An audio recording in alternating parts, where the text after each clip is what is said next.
الحمد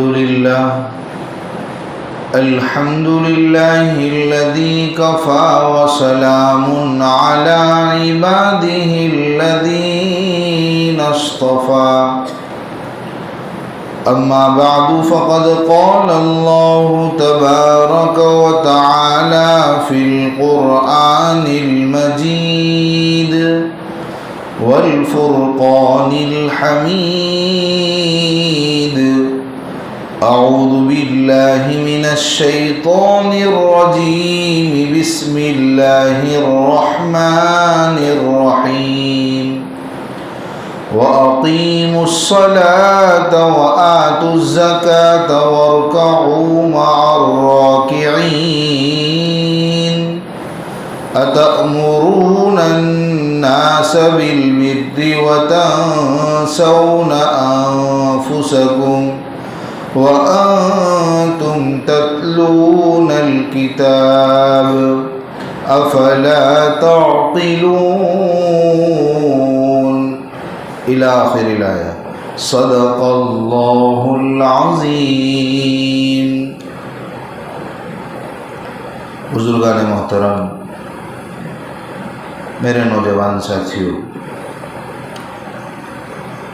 آیت کریمہ کا ترجمہ ہے نماز قائم کرو اور زکوٰۃ ادا کرو اور رکوع کرنے والوں کے ساتھ رکوع کرو. کیا تم لوگوں کو بھلائی کا حکم دیتے ہو اور اپنی ذات کو بھول جاتے ہو حالانکہ تم تو کتاب کی تلاوت کرتے ہو؟ کیا پھر بھی تم سمجھتے نہیں ہو؟ بنی اسرائیل کو، یہود کو کل جو تفسیر پیش کی گئی اس میں ایمان اور اعتقاد کے تعلق سے باتیں تھی، ان کو ایمان کی دعوت دی. آج جو آیتیں پڑھی جائے گی، تفسیر کی جائے گی، اس میں اعمال کی طرف دعوت دی ہے. ان کو ایمان اور عمل یہ دو بنیادی چیزیں ہیں کہ مسلمان ہونے کے بعد نماز پڑھو اور زکوٰۃ ادا کرو. نماز کا ذکر جہاں بھی قرآن میں آیا عام طور پہ ہم سنتے ہیں اقامت صلاۃ، اقیم الصلاۃ، نماز کا اہتمام کرو. اوقات کی پابندی کے ساتھ، نماز کی شرائط اور آداب کی رعایت کے ساتھ جو نماز پڑھی جائے وہ ہے اقامت صلاۃ.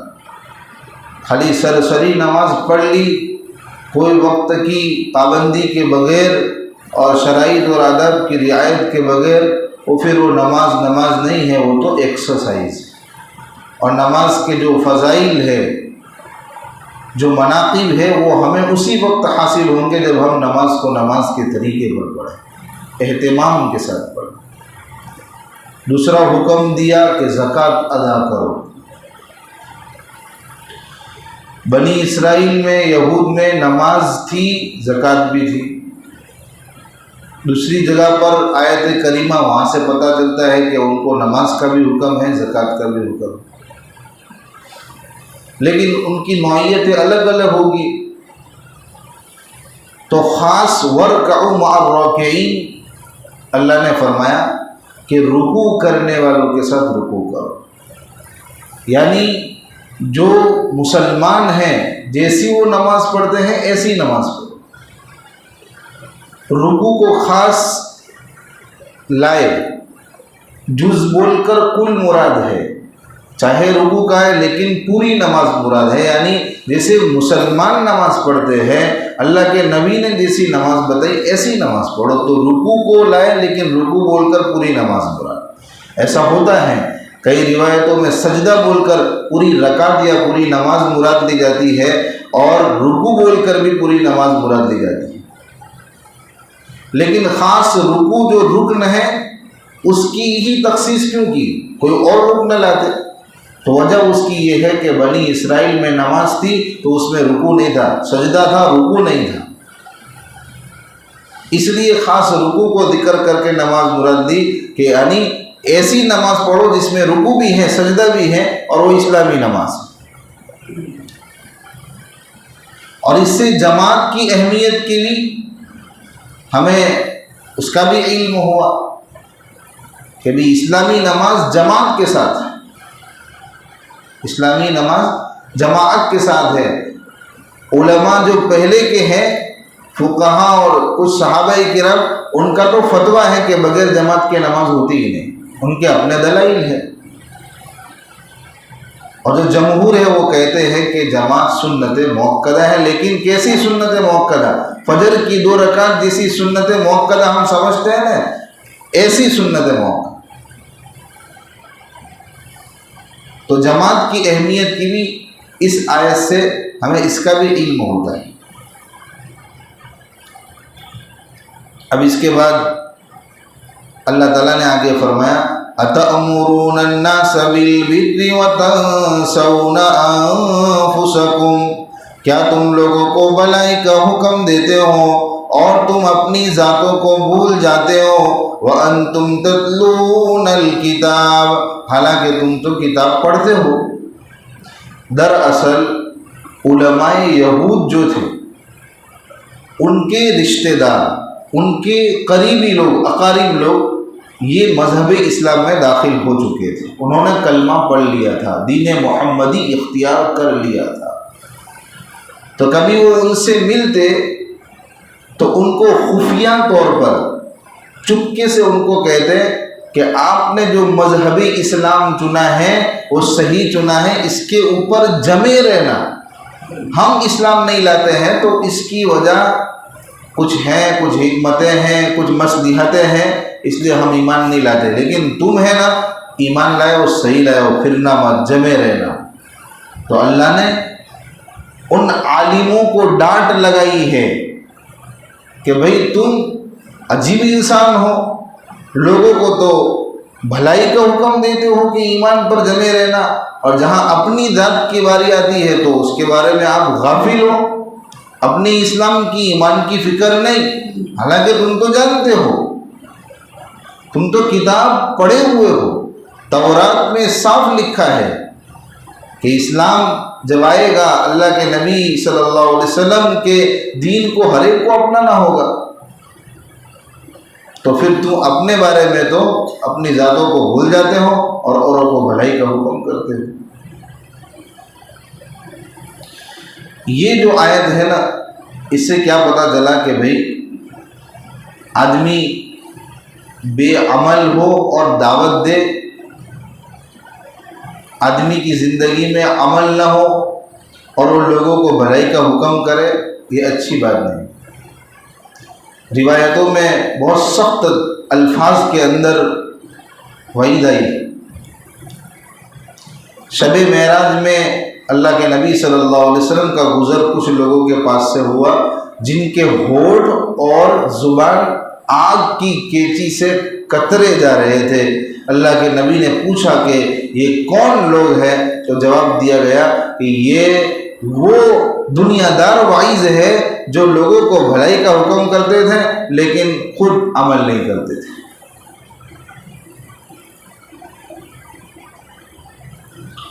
جہنم کے اندر کچھ لوگ ہوں گے تو اہل جنت میں سے کچھ لوگ ان کو دیکھ کر کہیں گے کہ تم جہنم میں کیسے؟ حالانکہ تم جو باتیں ہم کو بتلاتے تھے ان پہ ہم نے عمل کیا تو آج ہم جنت میں ہیں، اور تم جہنم میں کیسے؟ تو کہیں گے ہم خالی کہتے تھے کرتے نہ تھے، تم نے کیا تو تم جنت میں ہو، اور ہم خالی کہتے تھے کرتے نہ تھے تو جہنم میں۔ ان روایتوں سے ہمیں ڈرنا چاہیے کہ ہم جس چیز کی دعوت دیں اس کو ہم اپنی زندگی میں بھی لائیں۔ اور اس آیت کریمہ سے بھی پتہ چلتا ہے کہ اللہ کیسا انداز اپنا رہے کہ تم لوگوں کو بھلائی کا حکم دیتے ہو، خود اپنی ذات کو بھول جاتے ہو۔ لیکن یاد رکھیے اس کا یہ مطلب بھی نہیں ہے کہ جس آدمی کی زندگی میں عمل نہ ہو تو وہ وعظ و نصیحت کرنا چھوڑ دے۔ عمل کرنا یہ ایک نیکی ہے، اور وعظ و نصیحت کی دعوت دینا، تبلیغ کرنا، یہ دوسری نیکی ہے، مستقل ایک نیکی ہے۔ ایک نیکی اگر ہم سے چھوٹ رہی ہے تو اس کی وجہ سے دوسری نیکی کو بھی چھوڑ نہیں دینا ہے۔ جیسے یہ سمجھو کہ نماز سال بھر میں فرض ہے، کتنے لوگ ہیں جو غیر رمضان میں نماز پڑھتے ہیں یا پوری پڑھتے ہیں یا نہیں پڑھتے، لیکن رمضان میں روزہ رکھتے ہیں. یہ روزہ ایک نیکی ہے، نماز بھی نیکی ہے، لیکن سال میں نماز نہیں پڑھتے ہیں تو چلو رمضان میں روزہ بھی نہیں رکھنا، ایسا کرتے ہیں. بہت سارے تو نماز نہ پڑھنے والے نماز پڑھنے والوں سے زیادہ روزوں کا اہتمام کرتے ہیں اور اس مہینے کا انتظار کرتے ہیں، اور آنے کے ساتھ کیفیت بدل جاتی ہے. تو پتہ چلا کہ ایک نیکی کو چھوڑنے کی وجہ سے دوسری نیکی کو بھی چھوڑ نہیں دینا. ویسے ہی ایک آدمی نماز نہیں پڑھتا ہے تو پھر وہ دوسروں کو نماز کی دعوت دینا بھی چھوڑ نہیں دے گا کہ میں تو نماز پڑھتا ہوں، چلو دوسروں کو بھی نہیں دیں. وہ دو گناہ کر رہا ہے. پہلے ایک گناہ کر رہا تھا، چلو نماز نہیں پڑھ رہا تھا تو یہ گناہ تھا، لیکن اب نماز اپنے زیر اثر جو لوگ ہیں، اپنی نگرانی میں جو لوگ آتے ہیں ان کو بھی نماز کی دعوت نہیں دیتا ہے تو یہ دوسرا گناہ تھا. خلاصہ کیا نکلا؟ خلاصہ یہ نکلا کہ بے عمل کو واعظ بننا جائز ہے، لیکن واعظ کو بے عمل بننا جائز نہیں ہے.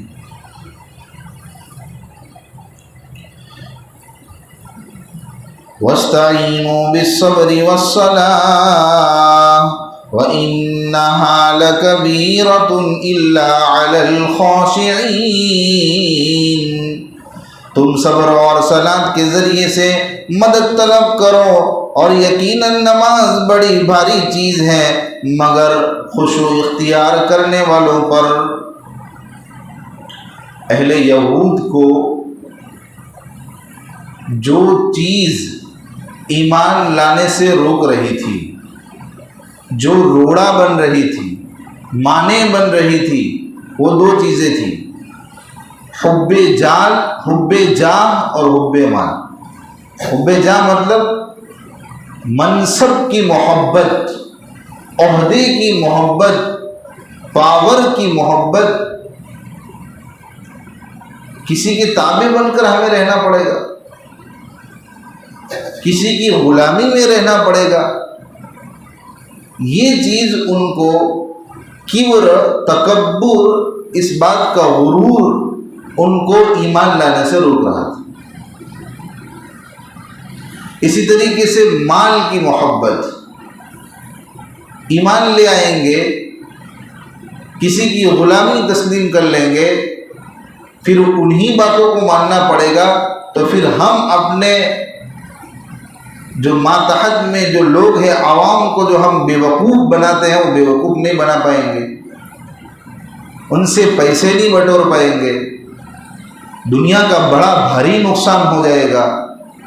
تو یہ مال کی محبت تھی، اور مال کی کمی ہوگی تو طرح طرح کی مصیبتیں، پریشانیاں یہ ہمیں گرفتار کرے گی، تو ہمارے پاس بچنے کے لیے کوئی علاج نہیں ہوگا. تو اللہ نے فرمایا کہ اگر یہ چیز، یہ بلائیں، یہ برائیاں ختم کرنی ہے تو صبر اور صلاۃ کا سہارا لو. پہلے تو مسلمان ہو جاؤ، ایمان لے آؤ، اور ایمان لانے کے بعد پھر صبر سے کام لو، ہمت باندھ لو. صبر کسے کہتے ہیں؟ کہ غیر ضروری جو خواہشات ہے، جو جائز خواہشات ہیں اس کو تو پورا کرو، لیکن غیر ضروری جو خواہشات ہیں اس سے باز آ جاؤ، ہمت باندھ لو کہ یہ نہیں کرنا تو نہیں کرنا. اگر تھوڑے دنوں تک، کچھ مہینوں تک ہم نے اپنی غیر ضروری خواہشات پر کنٹرول کر لیا، صبر سے کام لیا، ہمت باندھ دی، تو دھیرے دھیرے وہ چیز ہماری طبیعت سے بھی نکل جائے گی، ہماری عادت سے بھی نکل جائے گی. گویا کہ وہ ہم کو اس چیز کی لت تھی ہی نہیں. تو صبر کا فائدہ یہ ہوگا کہ مال کی محبت کم ہو جائے گی. جب خواہشات اور لذات اس پہ کنٹرول آ جائے گا تو پھر مال کی فراوانی کی ضرورت نہیں رہے گی. خواہشات اور لذات جب تک باقی رہے گی تو مال کی فکر رہے گی، کہاں سے آئے کہاں سے آئے. لیکن لذتوں پر، خواہشوں پر انسان کنٹرول کر لے گئے تو پھر مال کی بڑھوتری، مال کی فراوانی کی ضرورت نہیں رہے گی. اور مال کی محبت جو انسان کو دنیا اور آخرت کے اعتبار سے اندھا کر دیتی ہے وہ بھی نہیں کرے گی۔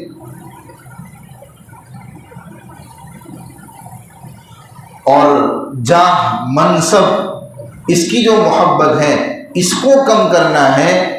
جو ایمان لانے سے دوسری چیز جو روک رہی ہے وہ جاہ کی محبت ہے، تو اس کے لیے مسلمان ہونے کے بعد نماز کو اس کے صحیح طریقے پر پڑھنے کی عادت ڈالیں۔ ہم سب کے لیے بھی بہت بڑی عبرت۔ آج ہم نماز پڑھتے ہیں لیکن نماز کو صحیح طریقے پر نہیں پڑھتے، دل کی حاضری کے ساتھ نہیں پڑھتے، اس کے آداب اور شرائط کی رعایت کے ساتھ نہیں پڑھتے، اس لیے وہ صفات ہمیں حاصل نہیں ہوتے۔ تو جاہ کی محبت اگر کم کرنی ہے تو نماز پڑھو، اس لیے کہ نماز میں عاجزی ہی عاجزی، حد درجہ عاجزی ہے۔ انسان اپنے آپ کو جھکا ڈالتا ہے، کمال درجے میں جھکا ڈالتا ہے، پہلے رکوع میں پھر سجدے میں ناک رگڑ کر انتہائی درجے کی عاجزی اللہ نے نماز میں رکھی ہے۔ امیر ہو غریب ہو سب کو ایک صف میں کھڑا کر دیا، تو اس سے کبر ختم ہوگا، تکبر ختم ہوگا، غرور ختم ہوگا، اور یہ دونوں بیماریاں جب ختم ہوگی تو پھر نماز کیا ہوگی؟ آسان بنے گی، نماز آسان بنے گی۔ اب کہو گے کہ مولوی صاحب چلو صبر غیر ضروری خواہشات سے تو کسی بھی طریقے سے کنٹرول کر لیں گے، بچ جائیں گے، عادت بھی چھوٹ جائے گی، لیکن نماز والی بات جو آپ کہہ رہے ہو وہ کنٹرول میں لانا مشکل ہے۔ ابھی مشکل ہے، قرآن کہہ رہا ہے وَإِنَّهَا لَكَبِيرَةٌ، نماز تو بڑی بھاری چیز ہے، بھاری چیز ہے، کیونکہ اس میں کتنی چیزوں کی رعایت کرنی پڑتی ہے۔ ایک تو یہ کہ نماز کے اندر غیر ضروری خواہشات سے تو بچنا جو ہے وہ تو غیر نماز میں بھی بچنا ہے، لیکن نماز میں تو جائز خواہشوں سے بھی بچنا ہے۔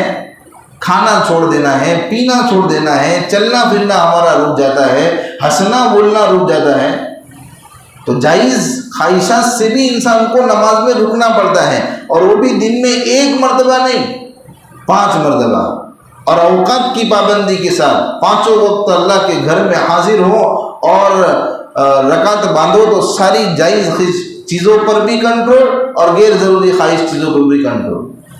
تو یہ تو بڑا مشکل کام ہے، اسی لیے کہا نماز تو بڑی بھاری چیز ہے۔ اللہ نے ایمان کو آسان بنانے کے لیے، ایمان کو کامل بنانے کے لیے جو 2 چیزیں بتائی کہ صبر اور صلاۃ، وہ خود اپنی ذات میں مشکل ہے۔ چلو صبر تو غیر ضروری خواہشات پر تو کنٹرول لا دیں گے، لیکن نماز اس کا اہتمام یہ تو اور زیادہ مشکل ہے۔ تو نماز کو آسان کرنے کی ترکیب کیا؟ تو اللہ نے اس کا بھی حل بتایا کہ بھئی نماز آسان ہوگی سکون سے، اور سکون دل کا سکون، تو خشوع انسان پیدا کرے گا تو آٹومیٹک نماز آسان ہو جائے گی، پھر نماز جیسی آسان دولت کوئی لگے گی نہیں۔ اصل میں کیا ہے کہ دل جو ہے نا، دل کا سکون چاہیے تو وہ بھی آسان نہیں ہے۔ دل یہ عادی ہے میدان خیال میں آزاد پھرنے کا، دل کو خیالات چاہیے، دل کے اندر خیالات اور طرح طرح کے افکار آتے رہتے ہیں، اس کو عادت ہے، وہ خوگر ہے اس بات کا، اور سارے جسم کے اعضاء دل کے تابع ہے، دل میں خیالات آتے رہتے ہیں، اس کی وجہ سے ایک دل میں حرکت ہوتی ہے، جسم کے اعضاء کو بھی تکلیف ہوتی ہے، اس لیے یہ مشکل لگتا ہے ہمیں۔ اب دل کے اندر سکون پیدا کرنا ہے تو پھر کیا تدبیر اپنانی پڑے گی؟ میرا رب کریم ہے، ہمارے رب کریم ہے، اللہ نے آگے ہمیں وہ بھی بتایا کہ کوئی انسان یہ چاہے کہ میں مختلف دل میں آنے والے خیالات کو، افکار کو براہ راست یوں میں چپٹی بجاؤں اور خیالات غائب ہو جائے، تو یہ قریب بمحال ہے۔ ایک خیال کو انسان دفع کرے گا دوسرا آ جائے گا۔ آج ہماری نمازوں کا حال یہی ہے نا کہ رکعت باندھتے ہیں تو دن بھر کی بھولی ہوئی چیز نماز میں یاد آتی ہے، یا پھر بیت الخلاء میں یاد آتی ہے۔ حساب کتاب تو نماز میں یاد آتے ہیں. ہماری نماز ایسی ہے نا.